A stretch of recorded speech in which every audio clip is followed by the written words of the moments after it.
Good evening. This is Jeff Dawson, best-selling author of Love's True Sense, a true story of dealing with January of 2009. She would pass July 20th of the same year when her breast cancer came back and metastasized. But that's not what the story is about. The story is about finishing what we had started in high school. It was difficult, but I would do it again, even knowing that she would die, because that was the hardest day, was laying my hand on her chest and feeling her take her last breath. But we did get to finish what we started. So if you want, gals, if you want a real life romance story that shows the good, the bad, and the ugly of relationships, it's all in there. Because when I wrote it, I couldn't have myself as a white knight. I had to be a third person, recall the memories, and write it all. And that's what makes it a great love story. That's Love's True Second Chance. Now, if you're a World War II fan and you like vampires, then you will really enjoy the Occupation series, where I have two vampire clans who hate each other and are pitted against the Third Reich because they realize this is the most evil empire they've ever come across in their centuries of existence.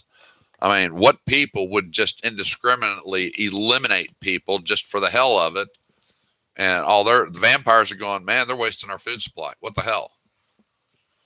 And then I have a good series, a modern day time travel, science fiction, government conspiracy series of Gateway Pioche. The second book is Destination DC, and the third book is Target Berlin. And what it is, it gravitates around all the scientists we brought over after World War II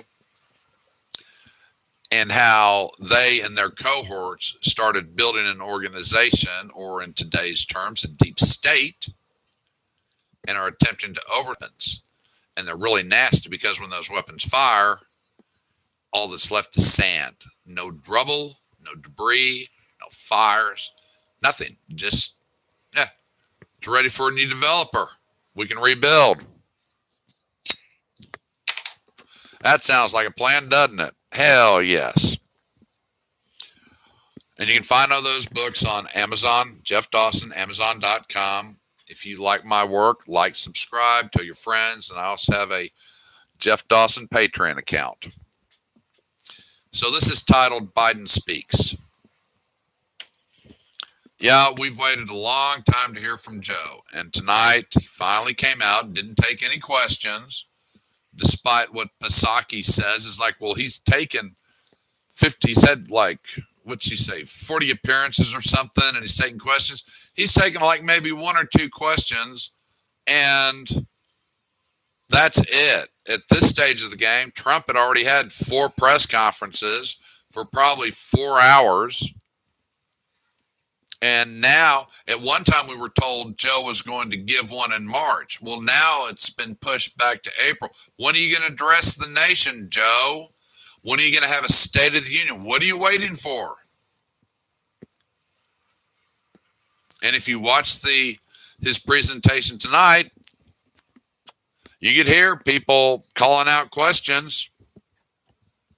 Just turned around and walked off. Don't have time for you. So what'd you think of his speech? Well, I guess you could listen to Tucker or Lamont or Cuomo or Matta or any of these other bobbleheads or Perino to get their expert analysis. Well, screw their expert analysis. To start off the speech, Joe said 2019. Joe, the virus didn't hit us in 2019. It was 2020. But the press will give him a pass. Guaranteed. They'll give him a pass on that one. I don't. It's 2020. not 2019. So luckily, that was the only real gaffe he had tonight. So did he misread the teleprompter, or did his writers put down the wrong year? Well, that's for anybody's perception. All right.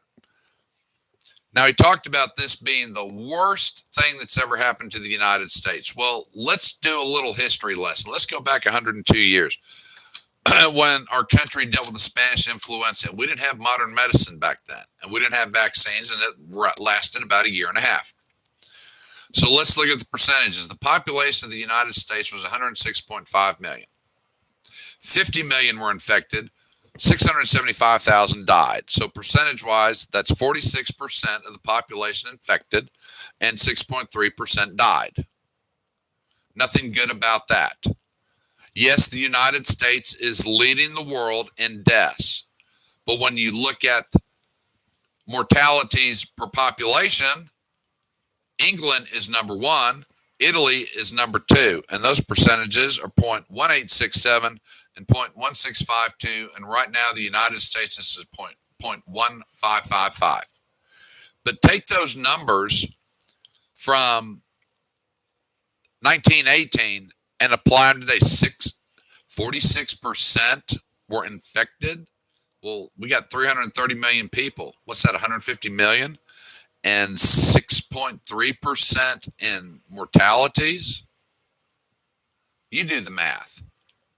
You tell me how bad it was back then. So what we're going through isn't the worst thing the United States has been through. And yes, he did run off the numbers of World War I and World War II and Korea and Vietnam. And he actually had the gall to throw in 9/11.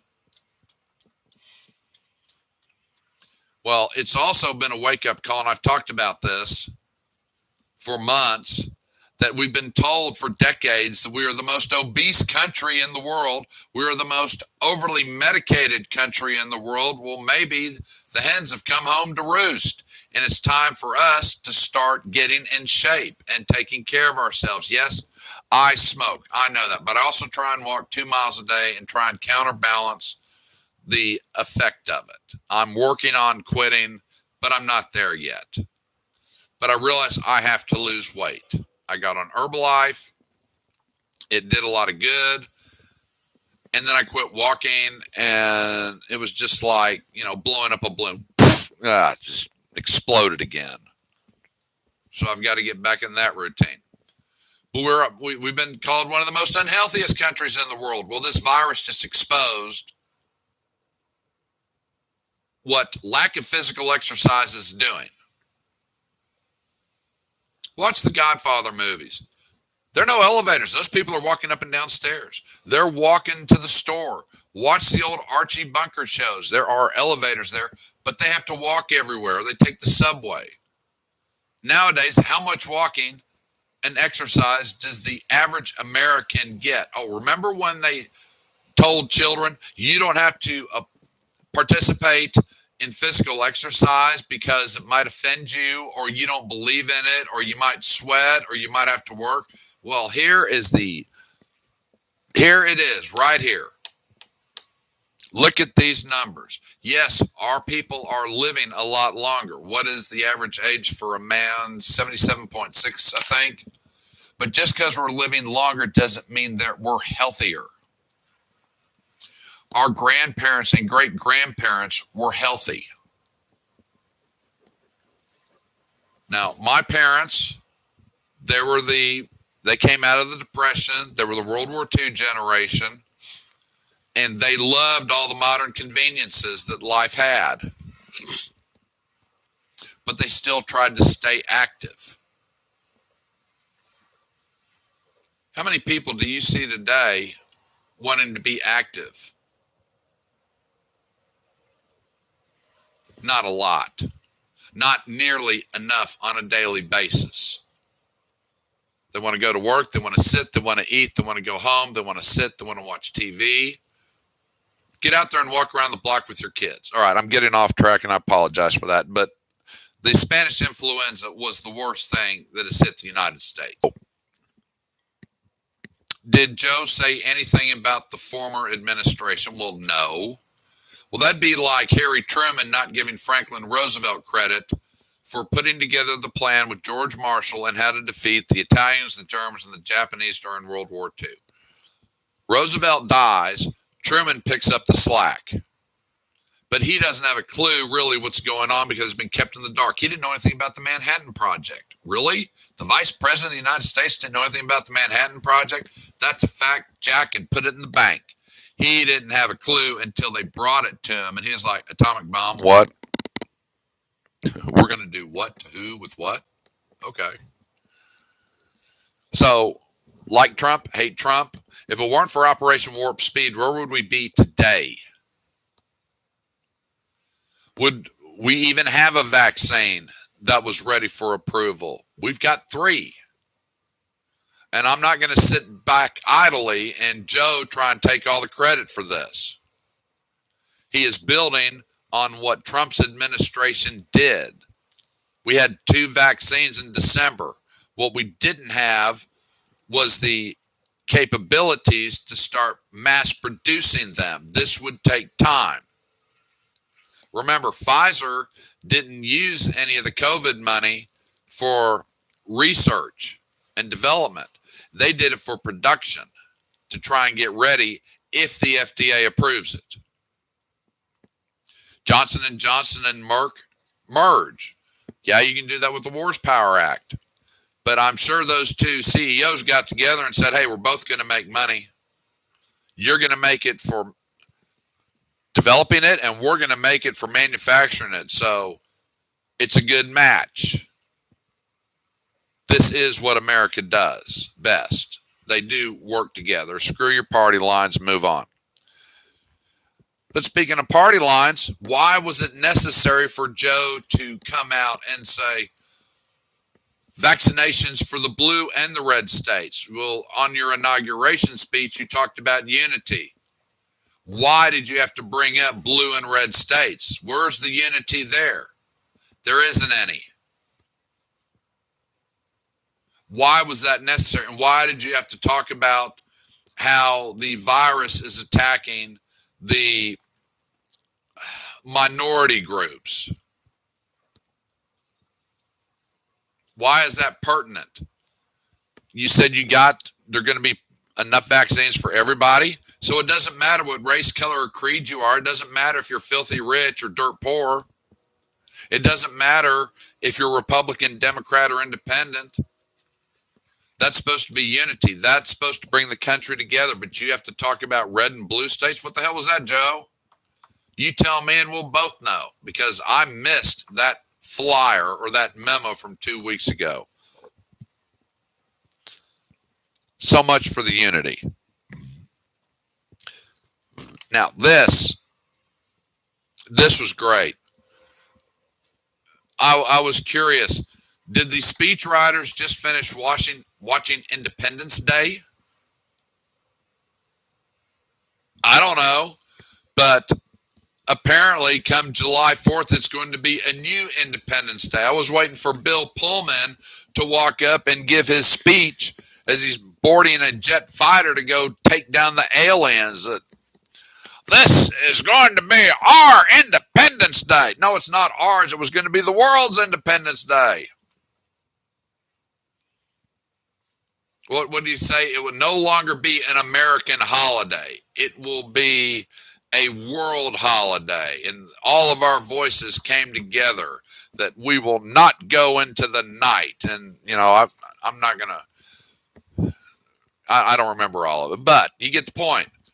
So, no Easter, no Memorial Day, but somehow July 4th is going to be a magic date. But you're not going to be able to have a big gathering of friends. He said that. So what the hell? If everyone's vaccinated by May, like you said, we got to wait till July. And of course, he talked about the science. Well, the science with the CDC says the schools can be open. My grandkids have been going to school. They're not doing any of this virtual learning crap. They're in school. They're socializing. Follow the science, Joe. Or is it the convenient science? You figure that out. Yeah, that Independence Day, that was just great. That was great. But the real kicker, I hate that term, benefit, was his first priority is keeping Americans safe. Really? Well, what the hell are you doing about the southern border, Joe? It ain't safe. We're being overrun down south. You're letting, what's the figure, 6% of the infected people go across the United States. Do you all remember when that ocean liner came into, what was it, San Diego or San Francisco with all those infected people, and the media raised hell because they shipped them across the country?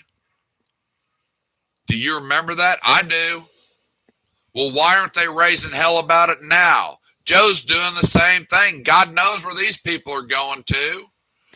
You say you want to keep Americans safe, and yet you're bringing in illegals that you know nothing about and sending them to who knows where